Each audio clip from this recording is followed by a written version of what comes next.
नमस्कार, स्वागत है आपका चर्चा में।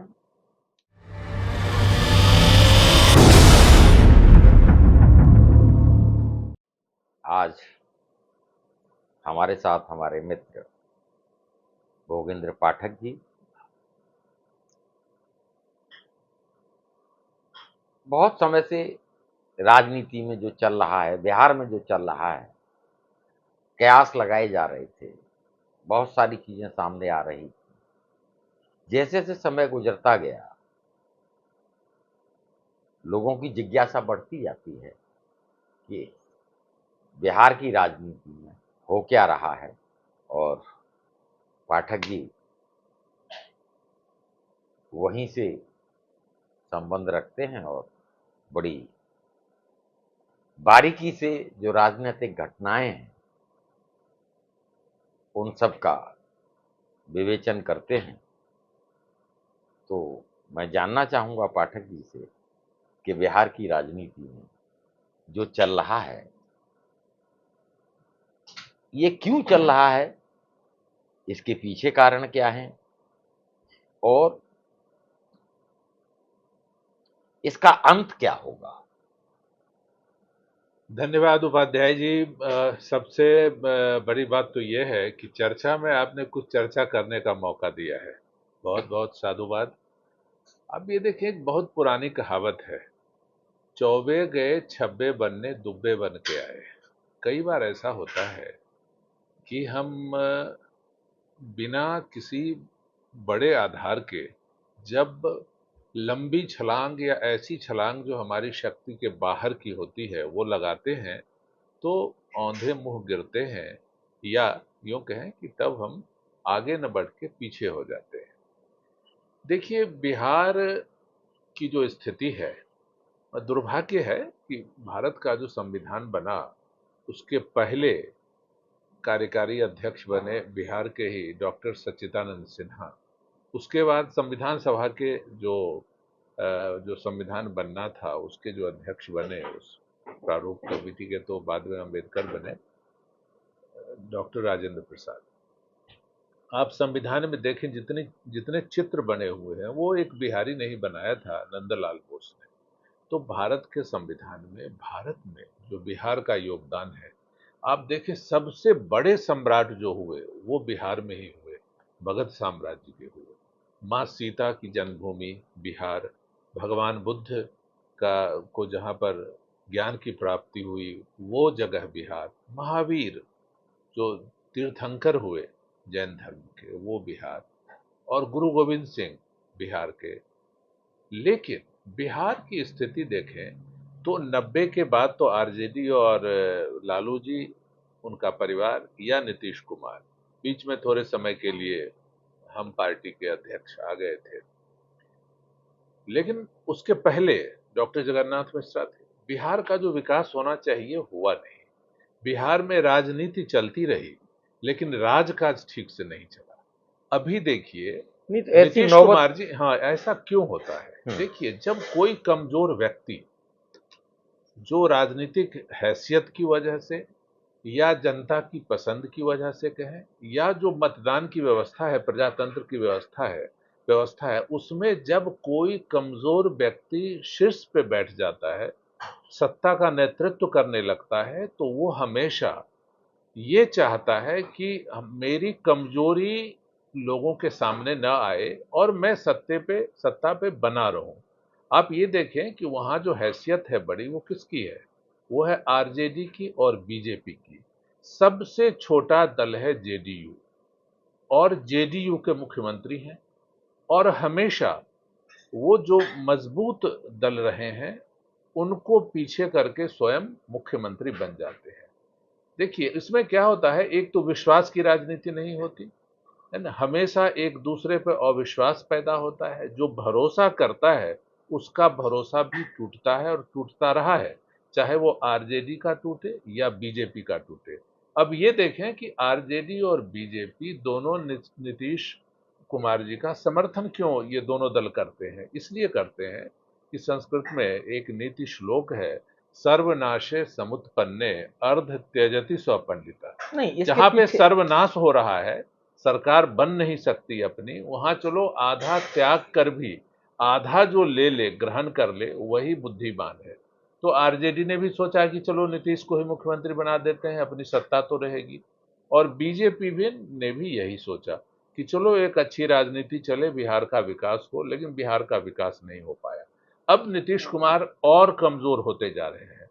और ये देखें, नहीं देखिए सूत्र दो ये भी बता रहे हैं, एक सूत्र ये बता रहे हैं कि बहुत सारे विधायक बीजेपी के संपर्क में हैं और कुछ भी हो सकता है। वो मैंने जो कहावत बताई, पुरानी कहावत कि चौबे गए छब्बे बनने दुब्बे बन के आए, ये भी हो सकता है। और हो सकता है कि फिर कामयाब हो जाए नीतीश कुमार जी। लेकिन क्या आरजेडी का पूरा विश्वास उन पर रहेगा? बिल्कुल नहीं रहेगा। तब क्या होगा?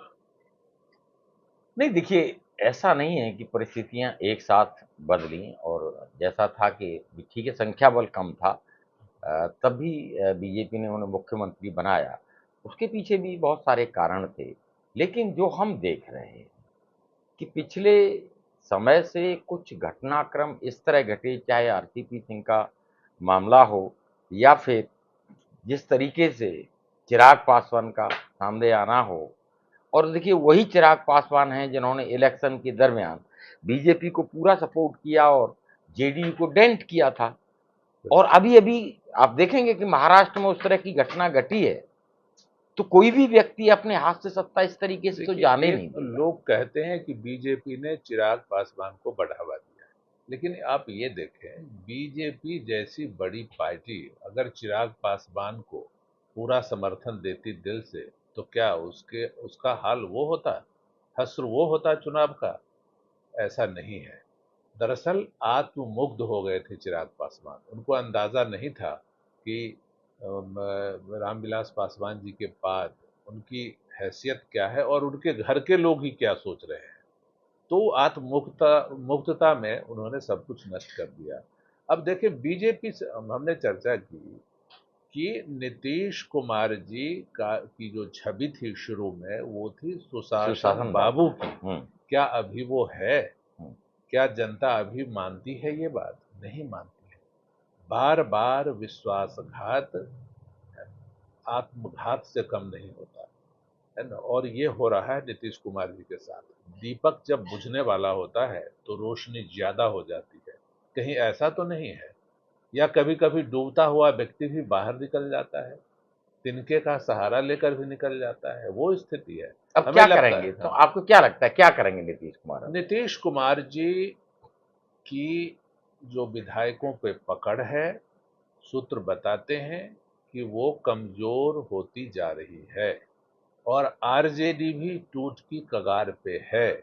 इसलिए दोनों चाह रहे हैं कि हम किसी तरह सत्ता में आकर अपने अपने दल को बचाएं। ये स्थिति है। नहीं, ये सब लेकिन तरफ हाँ, हाँ, जो असुरक्षा का माहौल है।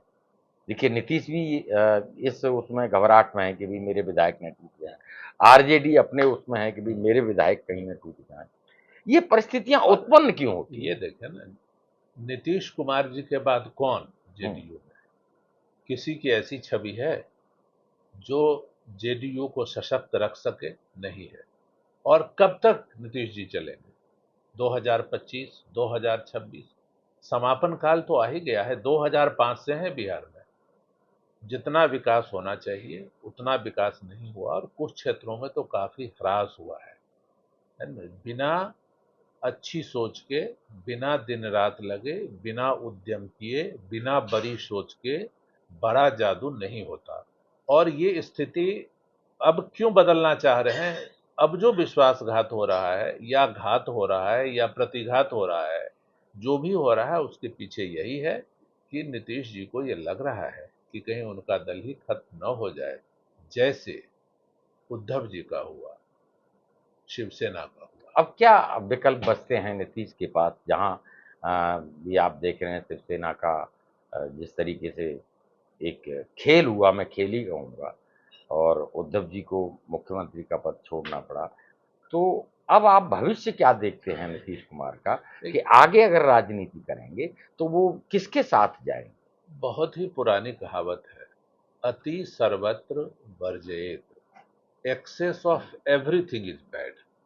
जो नीतीश जी कर रहे हैं वो एक्सेस है। अति है, इसमें हानि सुनिश्चित है और उनको हानि हो रही है।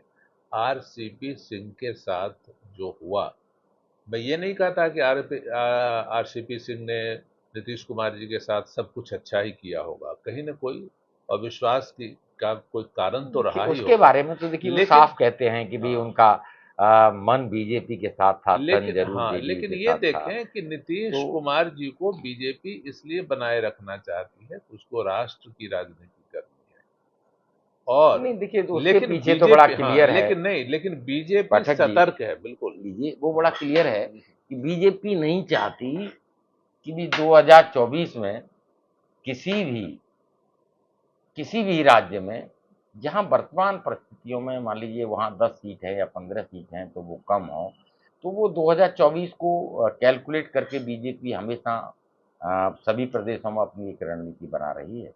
तो 2024 तक वो नहीं चाहती कि नीतीश अलग हों और उसका असर बिहार में देखने को मिले। लोकसभा के चुनाव में तो उनकी सीटें कम हो देखिए, जाए। बीजेपी का नेतृत्व न चाहता हो, लेकिन बीजेपी के लोग जो बिहार में हैं, वो नीतीश कुमार जी के मातहत काम करना नहीं चाहते। सब क्षुब्ध हैं, सब परेशान हैं, और बीजेपी की अपनी तैयारी भी है, जो सूत्र बताते हैं। इसलिए अब विकल्प क्या नीतीश, बचता हाँ, है कि अब क्या विकल्प विकल्प है इन सबके विकल्प सामने? तो यही है नीतीश जी के लिए सबसे अच्छा, कि वो ये बीजेपी के साथ, एनडीए के साथ बने रहें। लेकिन कब तक वो बने रह पाएंगे? इसलिए कि न तो जेडी आरजेडी को उन पर पूरा विश्वास है और न ही एनडीए को उन पर पूरा विश्वास है, बीजेपी को पूरा विश्वास है। इसलिए वो अविश्वासों के बीच में सत्ता पे बैठे हैं। कब क्या होगा, ऊंट किस करवट बैठेगा, कहना मुश्किल है अभी। लेकिन ये तो लग ही रहा है कि नीतीश कुमार जी की राजनीतिक हैसियत का लगभग समापन होने वाला है। नहीं, कयास लगाए जा रहे हैं कि वो आरजेडी के साथ जाएंगे। अभी सोनिया जी से उनसे बिल्कुल बिल्कुल वार्तालाप की कयास बात है, चली है। आरजेडी भी तैयार है, ऐसा अगर सूत्र। हाँ, बीजेपी के हाँ, साथ अनबन होती है, हाँ, ऐसा कुछ होता है, तो आरजेडी समर्थन दे रही है और वो कंफर्ट फील कर भी रहे हैं। वो ये मान रहे हैं कि ठीक है, अभी बीजेपी अगर पहले देखिए, भी उन्होंने किया है। आप क्या हम पहले सोच पाते कि शिंदे जैसा व्यक्ति उद्धव ठाकरे से अलग होंगे? नहीं होंगे, ऐसा सोचा नहीं जा रहा था। लेकिन देखिए अचानक क्या विस्फोट हुआ। वैसे ही लोग उसी आरजेडी और जेडीयू दोनों में भरे पड़े हैं। पाठक जी, उसी अचानक वाली राजनीति से उनको ये जो डर का माहौल है, जो असुरक्षा की भावना उनके अंदर आई, वो महाराष्ट्र के बाद देखने को मिल रहा है। नहीं, क्या जो इसके सब पहले जितनी बार उन्होंने दल गठबंधन बदला, क्या उस समय यही स्थिति थी? उस समय तो शिंदे प्रकरण नहीं हुआ था। नहीं हुआ था, लेकिन हाँ, हाँ। असुरक्षा की भावना उनके मन में नहीं, पहले से थी। देखिए, हाँ, सत्ता पे बरकरार रहना है ना? एक कमजोर व्यक्ति जब भी ताकतवर हो जाता है तो यही होता है। हालांकि कमजोर नीतीश कुमार भी बिहार में महाबली हैं, लेकिन उस महाबल का प्रयोग बिहार के विकास में करेंगे कि वही जातीय राजनीति, वही छोटी सोच, वही क्या कहते हैं, अहंकार और चातुर्य का कहें मिश्रण जो राजनीति में कर देते हैं, वो चीज रहेगी। अ, मुझे लगता है कि भविष्य अच्छा नहीं दिखेगा। मैं ये मानता हूँ कि वो हो सकता है कि वो वहाँ की राजनीति से ऊब गए हों और कहीं केंद्र में आकर अपनी राजनीति करें, तो कहीं न कहीं बीजेपी के लिए एक चुनौती पेश कर सकते हैं बिहार में भी और केंद्र की राजनीति में भी। हो सकता है कि वो आरजेडी का जो वहाँ पर संख्या बल है वो ज़्यादा है, तो मुख्यमंत्री वहाँ अ, का पद आरजेडी माँग सकती है। नहीं नहीं, मांग तो सकती ही है, लेकिन वो मुख्यमंत्री का पद देकर थोड़े समझौता करेंगे।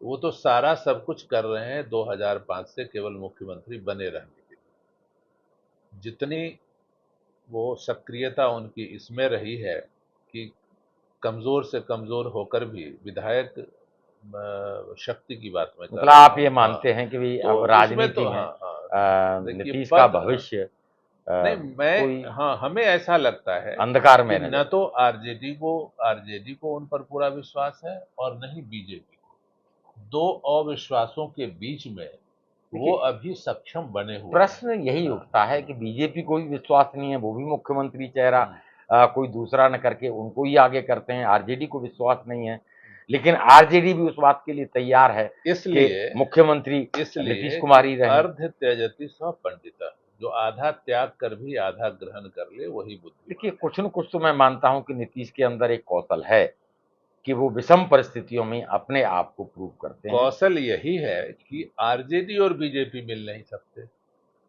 और उस स्थिति का फायदा लेना। देखिए, राजनीति में सब कुछ संभव है, ऐसा नहीं कह सकते कि भी आरजेडी और बिहार बीजेपी के नहीं मिल सकते। देखिए, बिहार के विकास के लिए युद्ध स्तर पर कभी उन्होंने कोई प्रक्रियाएं शुरू की नहीं की जो उनको करनी चाहिए। अभी भी बिहार वक्त है। नहीं, जहां तक बिहार का भविष्य है तो आप किसके साथ बिहार का भविष्य ज्यादा सुरक्षित और ज्यादा अच्छा मानते हैं? मान लीजिए देखिए, इस जो समय जो सरकार का नेतृत्व समीकरण है, करता है वही भविष्य बनाता है। नहीं, आज जो सरकार समीकरण है, देखिए अगर मान लीजिए नीतीश समझौता करते हैं या बीजेपी छोड़ते हैं, तो क्या उससे आप मानते हैं कि बिहार का विकास होगा या बिहार आप तरक्की ये देखें करेगा? ना, अभी हाल में बिहार में उद्योग मंत्री शाहनवाज हुसैन जी, उन्होंने उद्योग धंधों की प्रक्रिया शुरू की, अच्छे काम होने शुरू हुए। अब स्थिति आ गई कि पता नहीं सरकार रहेगी कि नहीं रहेगी। अब नहीं रहेगी तो शाहनवाज जी तो रहेंगे नहीं उद्योग मंत्री। वो सारी जो औद्योगिक योजनाएं विकास की परियोजनाएं जो हैं वहीं प्रक्रियाएं शुरू हुई वहीं थी हाँ, वो वहीं सारी बंद हो रुक जाएंगी। जाएंगी। बिल्कुल। तो आपको क्या लगता है क्या देखिए होने वाला है? देखिए मैं ये मानता हूं कि नीतीश इतना आसानी से हार मानने वाला व्यक्तित्व तो नहीं है। वो कहीं ना कहीं संभावनाएं एक लंबे समय से तलाश रहे हैं और उन संभावनाओं को वो साकार करेंगे। इसमें कोई इफ एंड बट नहीं है, मैं ऐसा मानता हूँ। तो क्या अपने विधायकों को संभाल कर रख पाएंगे? देखिए, विधायक को क्या चाहिए? आज मैंने कहा ना, जिस तरीके से राजनीति का व्यवसायीकरण हुआ है, तो अगर मान लीजिए विधायक इनके साथ नहीं रहते हैं तब क्या मिलेगा, और इनके साथ रहते हैं तब क्या मिलेगा? तो देखिए, सत्ता तो है ना, सत्ता तो वो मान लीजिए बीजेपी के साथ है, तब भी सत्ता के केंद्र बिंदु में कहीं ना कहीं नीतीश कुमार हैं, और आज भी अगर वो किसी दूसरे गठबंधन में जाते हैं तब भी जनता के बीच में या सरकार में जो मुखिया हैं वो नीतीश कुमार हैं। तो मैं नहीं समझता हूं कि इस समय सिचुएशन तीसरा, इतनी ज्यादा। हाँ, आप ये देखें जो सूत्र बताते हैं कि कांग्रेस की भी स्थिति अच्छी नहीं। कांग्रेस के जो 19 विधायक है उसमें भी जब 10-12 जो राजनीति है का वो चूक-चूक व्यवसायीकरण हो मैदान पे जाएगा, है। जब कोई चीज मार्केट में बिकने को तैयार है, हाँ, तो फिर तो खरीदार चाहिए। हाँ, और बिल्कुल। राजनीति में जो भी है, मैं देख रहा हूं कि भी पैसे का बोलबाला है, और धन बल बाहुबल जब से आया है तब से जनता का जो सारोकार हैं, जो जनता की अपनी समस्याएं हैं, उनका निराकरण न होके राजनीतिक दल और राजनेता बिहार अपना भविष्य और अपनी समस्याओं के निराकरण में लगे हैं।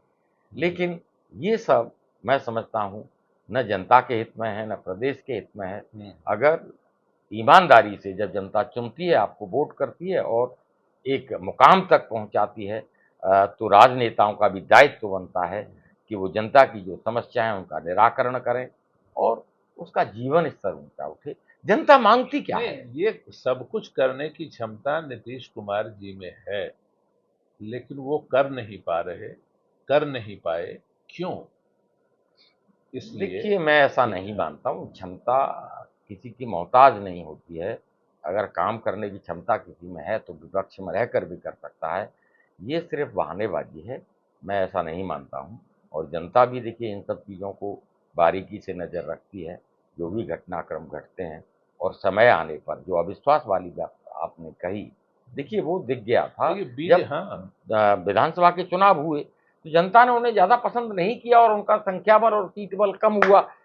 ये बात अलग है कि उसके बावजूद बीजेपी ने उन्हें मुख्यमंत्री का चेहरा आरजेडी के बनाया। विधायक और बीजेपी की विधायक दोनों से जब बातचीत होती है, तो जब व्यक्तिगत बातें होती हैं तो दोनों कहते हैं, वो एक संस्कृत में नीति वाक्य है, परोक्षे कार्य हंतारम प्रत्यक्षे प्रियवादिनम वर्जयेत तादृशम मित्रम विषकुंभम पयोमुखम। मतलब परोक्ष में जब सामने होता है तो बड़ी मीठी मीठी बातें करता है, प्रत्यक्षे प्रियवादिनम, और परोक्षे कार्य हंतारम, जब पीछे पीठ पीछे होता है तो हानि पहुंचाता है। देखिए नीतीश के वर्जेत बारे में ऐसा तादृशम मित्रम, नीतीश के वैसे बारे में मित्र का त्याग करना चाहिए। देखिए नीतीश क्यों? बड़ा क्लियर रहते हैं। इसलिए कि विषकुंभम पयोमुखम। क्या क्लियर? देखिए नीतीश के बारे में ये कहना मैं समझता हूँ गलत होगा। उनके जो मन में होता है वो उनके फेस पर भी दिखता है, वो उनकी बॉडी लैंग्वेज में भी दिखता है। और यही कारण है कि आपने देखा होगा कि वही एक ऐसे राजनेता थे जिन्होंने मना कर दिया आप था ये देखें, सीएम के साथ, जब मोदी जी के साथ जब मंच एनडीए, साझा करने के लिए। और आज भी देखिए वो नाराज हैं तो उनकी बॉडी लैंग्वेज और उनका चिंतन और उनका जो क्रियाकलाप है वो उससे साफ दिख रहा है कि वो बीजेपी से नाराज है। न वो सभाओं में आ रहे हैं, न सर्वदलीय बैठक में आए, न वो अभी जब राष्ट्रपति उपराष्ट्रपति का जब ये सब हुआ तो उसमें भी उन्होंने हिस्सा नहीं लिया। तो वो जो उनके मन में होता है वो परिलक्षित होता है। अब आगे मैं समझता हूँ कि कोई न कोई उनके देखिए ये दिमाग सब में तो प्रेशर पॉलिटिक्स का हिस्सा है, बार्गेनिंग का हिस्सा है। खबरें तो ये भी आ रही हैं कि ललन कुमार सिंह भी 2 सीटें उन्होंने मांगी केंद्र थी। में रेल भी मंत्री केंद्र के बनना लिए चाहते उन्होंने हैं। भी 2 सीटें हमें दे दीजिए, बीजेपी उस पर 2 सीटें देने केंद्र को में राजी नहीं रेल है। मंत्री बनना चाहते हैं। ये माने सूत्र जो बताते हैं, सच्चाई क्या है वो तो वक्त बताएगा। केंद्र में रेल मंत्री बनना चाहते हैं और इस पे भी माने प्रेशर पॉलिटिक्स। पाठक जी उन्होंने 2 सीटें मांगी थी। उनका शर्त ये थी कि हाँ ठीक है, अगर केंद्र की राजनीति में हमें लाना है, हमें अगर आपको भी हमें यहाँ पर सीट देनी है तो 2 सीटें दे दीजिए और 2 सीटें अगर मिल जाएंगी तो वो केंद्र की राजनीति में शामिल होंगे। अदरवाइज वो सेंटर की राजनीति में नहीं आएंगे। बड़ा देखिए, क्लियर उनका संदेश था नहीं और बीजेपी देखिए, उस पर राजी नहीं हुई। तो उन्होंने मना कर दिया कि भाई हम मंत्रिमंडल में शामिल नहीं होंगे। फर्स्ट डिजर्व देन डिजायर, ये कहते हैं। जो व्यवस्था है, जो आंकड़े हैं, आंकड़े के हिसाब से आप डिजर्व करेंगे तभी मिलेगा, और जो डिजर्व करते हैं उससे ज्यादा मिल चुका है। आरजेडी ने भी दिया है, बीजेपी ने भी दिया है। चलिए अब हाँ, हम उम्मीद अब करते हैं हाँ कि बिल्कुल। आगे कहीं ना कहीं बिहार विकास की राह पर। राजनीति सीधे नहीं चलती है, बचकर चलती है। और देखिए, अमित शाह जी गए थे, उन्होंने तो ये कहा था पार्टी की मीटिंग में कि हम 2024 और 25 दोनों चुनाव नीतीश जी के नेतृत्व में लड़ेंगे। हालांकि वहाँ के लोग, बीजेपी के लोग चाहते हैं किसी तरह से नीतीश जी की छाया से मुक्ति मिले और बीजेपी स्वयं अपने को स्थापित करने की, पूर्णतः शक्तिमान स्थापित कर बिहार को विकास के मार्ग पर लाने की कोशिश करे। आपको क्या लगता है, बिहार का भाग्योदय कब तक हो पाएगा? देखिए बिहार में जो राजनीतिक दल हैं, जनता के पास बहुत ज़्यादा ऑप्शंस नहीं है। जिन नेताओं से वो उम्मीद करती है वो नेता उम्मीदों पर खरे नहीं उतरते हैं और अपनी अपनी दलगत राजनीति से ऊपर नहीं उठ पाते हैं। अगर बिहार का विकास करना है तो दलगत राजनीति से ऊपर उठकर कठोर फैसले लेने होंगे और बिहार की तस्वीर बदलनी होगी, तभी बिहार का भला हो पाएगा। इसी के साथ मैं अपने वाणी को विराम देते हुए धन्यवाद। आप सबसे धन्यवाद। गुजारिश करूंगा धन्यवाद। कि बहुत बहुत चर्चा को धन्यवाद। सब्सक्राइब करें और अपने मित्रों को आगे भेजें। धन्यवाद।